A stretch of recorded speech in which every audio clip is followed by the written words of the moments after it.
Magandang umaga sa inyo lahat mga bossing ko. Kumusta kayong lahat mga bossing? Pakain na naman ako sa aking mga alagang early bird mga bossing. Ayan o, gutom na gutom. Araw pala natin ngayon mga bossing. Araw po ng Sabado, alas 7 ng umaga. Ayan mga bossing o, magpapakain na naman ako sa aking mga alaga mga bossing. Ayan o, gutom na gutom. Healthy mga bossing yung aking mga alaga mga bossing. Ayan o, masigla. Ito pala yung aming early bird born mga bossing. First batch sa early bird po. Ayan o. Tara mga bossing, samahan nyo ako bossing mapakain. Meron tayo dito mga bossing, mga bloodline natin dito mga bossing sa early bird. Meron tayo ditong straight possum. Meron din tayong possum Gilmore. Tapos meron naman tayong straight 5K mga bossing. Meron din tayong 5K Gilmore. Yan. Meron naman tayo ditong golden boy mga bossing na straight breed. Meron din po tayong golden boy cross sa Maclean. Yan mga bossing, no? Tapos dito mga bossing, meron tayong straight claret din po. Yan.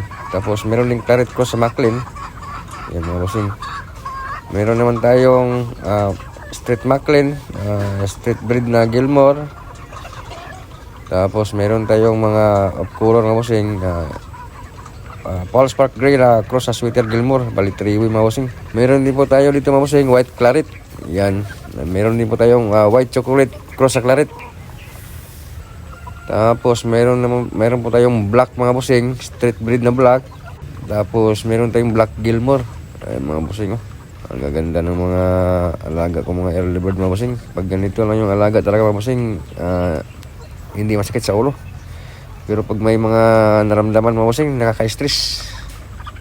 Lalo na sa mga nag-aalaga mga bossing. Tapos yung mga alaga natin mga bossing na matamulay, nakaka-stress mga bossing. Pero pag ganito alaga mga bossing, ganado ka kasi lalo na pagka gising sa umaga mga bossing, pag dala-dala mo ng mga pagkain nila mga bossing, tapos sumasalubong sa'yo na masigla, healthy, walang naramdaman, napakagandang tingnan mga bossing.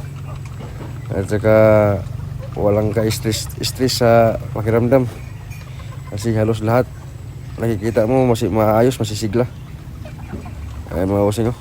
Ang ganda ng ating mga early bird mga bossing. Yan, healthy talaga yung mga bossing. At saka quality mga bossing. Yan. Wala ito mga bossing, abangan nyo ito mga bossing sa mga bandang April or May mga bossing.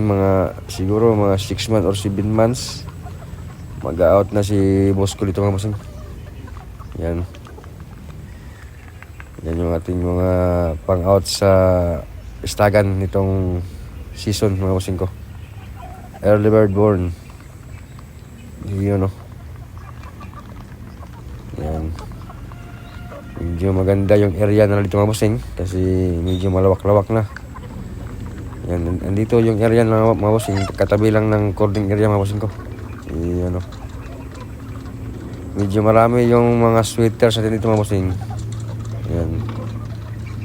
Bali, konti lang yung ating white claret at saka Paul Spark Gray.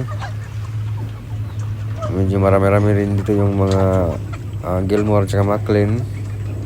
Meron dito yung mga ilan na mga black Gilmore. Yan mga bossing. So ayun mga bossing, hanggang dito na lang yung ating video mga bossing.